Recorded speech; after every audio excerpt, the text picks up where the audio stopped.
Assalomu alaykum kanalimiz muxlislari. Bugun mana bir bemorimizni davolash jarayonini ko'rsatib o'tamiz. Ko'pchilik savollar beradi, nima qilasizlar? Qanaqa ishlaysizlar tuzatish masalasida deb.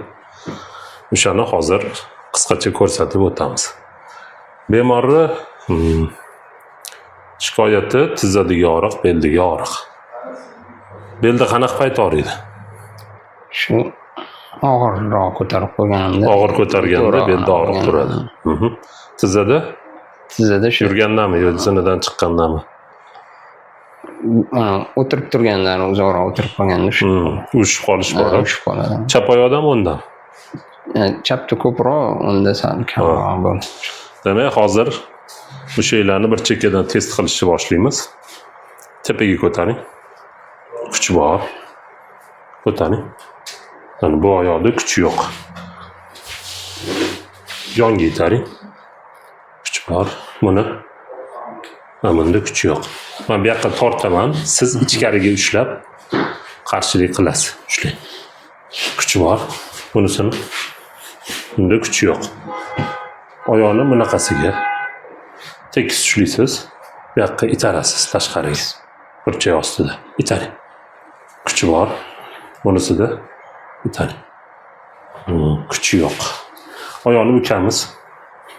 Buni kushetkadan uzmasdan tortaman qarshilik qilasiz. Ushlang. Kuchi bor. Bunisi ushlang. Mana kuchi yo'q.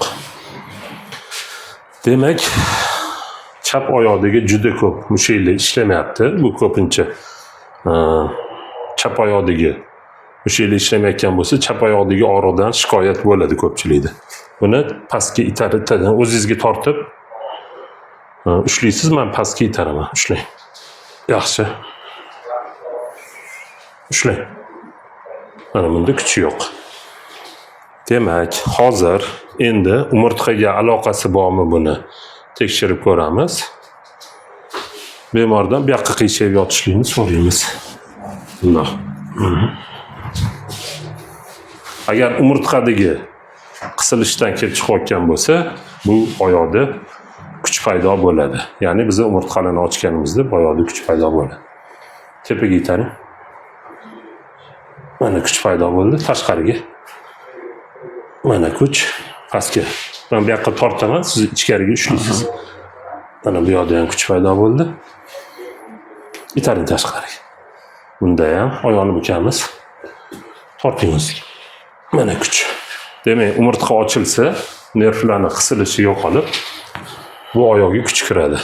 O'zi og'riqlar asosan oyoqdagi mushaklarning tonusi tushib ketgandan kelib chiqqan bo'ladi. Tushib ketganini yana kuchga kirgizadigan bo'lsak, bu oyoqda quvvat paydo bo'ladi. Natijada tanani tushayotgan nagruzkasini bu yerdagi mushaklar o'zini vazifasini bajarib oladi. Hozir shu vazifa bajarilmaganda tizzaga, belga noto'g'ri nagruzka ketyapti. O'shaning sababidan bu yoqlarda og'riq turgan. Endi hozir buni sababini ko'ramiz. Tepaga itaring. Tursimi qoldi? Buni itaring. Tushdi. Butun tanani e'tiborini qaratib qo'ydik. Ya'ni oyoqni bo'shligiga. Itaring. Mana qo'l tushib ketadi. Endi bemordan qo'lni qilishini so'raymiz. Ya'ni bu struktura muammosi bormi? Itaring. Bor. Bu biokimiya, ichki shamollashlar bo'lsa, bu hozir qo'l qotadi. Itaring. Qotdi. Bunisiga bu hissiyotlar, ya'ni stress, siqilish, har xil masaladan kelib chiqqan bo'lsa, itaring. Mana bu yo'q. Bunga qo'yamiz. Itaring. Yaxshi. Ya'ni meridianlarda oqim yaxshi, quvvat oqimi, lekin boya ko'rdik, nerv qisilishi bor, ichki organlarda ozgina siljishlar bor. Biokimiya ham bor. Biokimiyani hozir biz tekshirib olamiz. Ya'ni nazot degan narsa bor kineziologiyada. Ya'ni kasalliklarni informatsiyasi joylashtirilgan. Ya'ni informatsiyani to'lqini bo'ladi.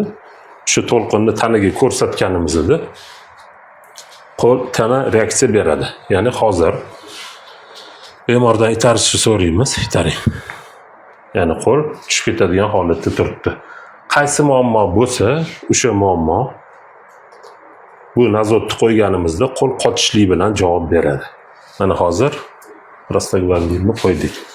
Magnit bilan buni signalini yana ham kuchaytiramiz. Itaring. Bu muammo yo'q.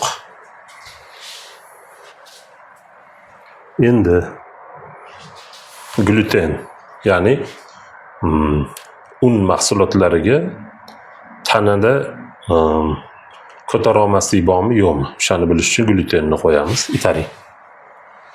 Yo'q, glutenga bo'lgan qarshilik yo'q tanada. Bakteriya. Itaring. Mana bakteriya bor ekan. Og'ir metal. Itaring. Bor ekan bu ham. Kazein. Ya'ni sut mahsulotlariga bo'lgan neperinasimist deydi, ya'ni ko'tara olmaslik. Itaring. Mana bu bor ekan. Ya'ni sut mahsulotlaridan bemor tiyilib turish kerak. Zamburug', gribok, itaring. Bor. Virus. Itaring. Itaring kuch bilan. Yo'q, virus yo'q ekan.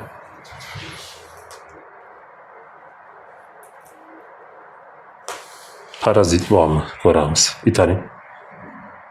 Yo'q, parazit ham yo'q.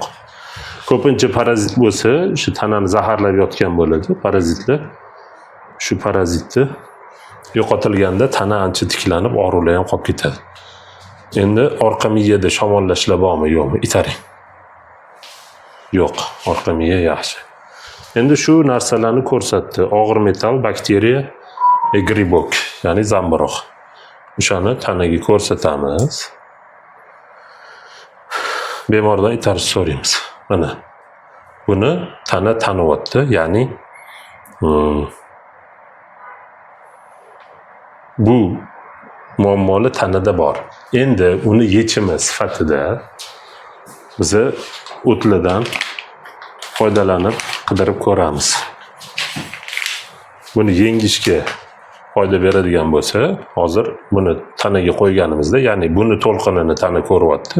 Buni to'lqinini ham tana o'zida his qiladi.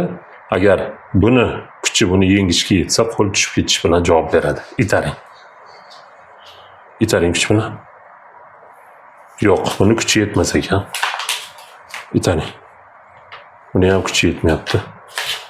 Itaring. Buni ham kuchi yetmayapti. Endi yana boshqa o'tlarni ko'ramiz. Itaring. Mana hozir qo'l qotish bilan javob berdi. Sanoni ko'rsatamiz tanaga. Itaring. Yo'q, sano ichi tozalashlik hozir bu muammoni hal qilmaydi.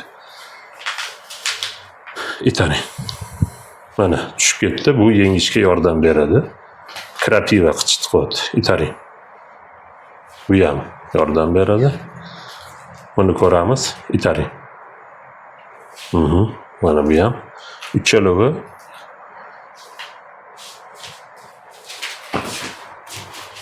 bu tanadagi muammolarni yengishligini ko'rsatdi. Endi uchalovini birga qabul qilish mumkinmi? Birga qo'yganimizda hammasini birga tana shu tushib ketish bilan javob bersa, uchalovini bittada qabul qilsa bo'ladi. Itaring. Bo'ladi. Ya'ni hozir tanadan so'raymiz. Kunduzi itaring. Yo'q. Mana hozir tanadan tushib ketish bilan javob berib turib, qaysinda qotsa o'sha mahalda ichishlik foydali bo'ladi. Tushlikdan oldin, ya'ni obeddan oldin itaring. Mana shu paytda ichish foydali. Dozasini so'raymiz. 10 kun itaring. 12 kun. 14 kun. Qo'lni ko'tarmang. Shunda orqaga surasiz. 14 kun itaring. 15 kun.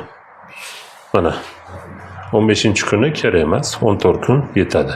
Shuni kuniga bir mahal ichib yurilsa, ichdagi shamollashlar tanadan ketadi va bemor o'zini tetik his qilishni boshlaydi. Buni olib qo'yamiz.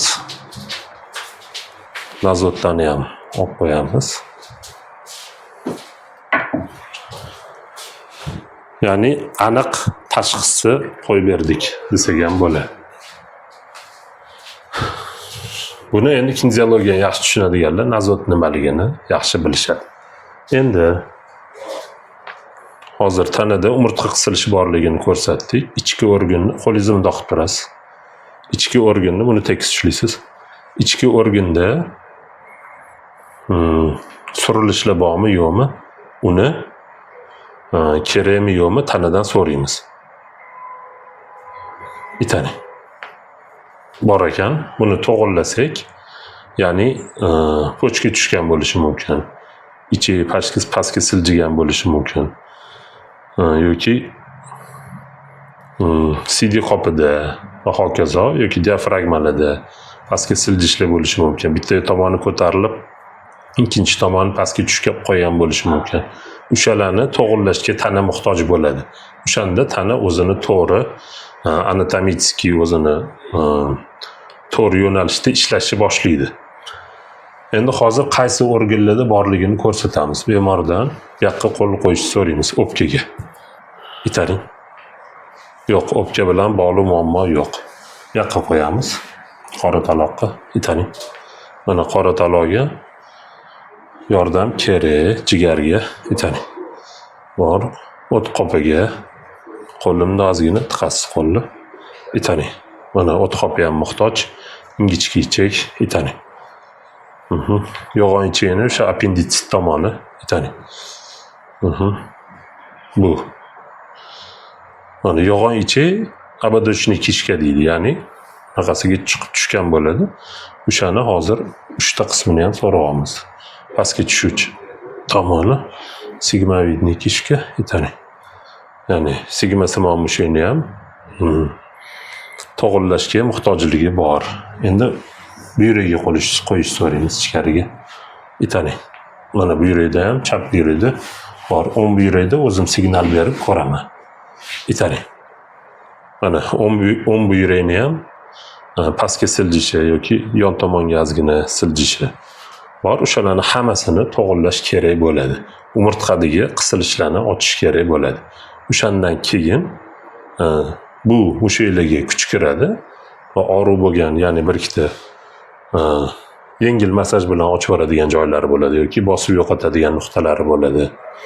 Yoki ligamentoz deydi, qo'l bilan bog'liq bo'lgan kamchiliklari bo'ladi. O'sha tomonlarni bir chekkadan yo'qotganimizdan keyin bu bemorda og'riq yo'qoladi. Va tana o'zini to'g'ri anatomik holatida ishlashni boshlaydi. Bu tana o'zi tuzalganini bildiradi.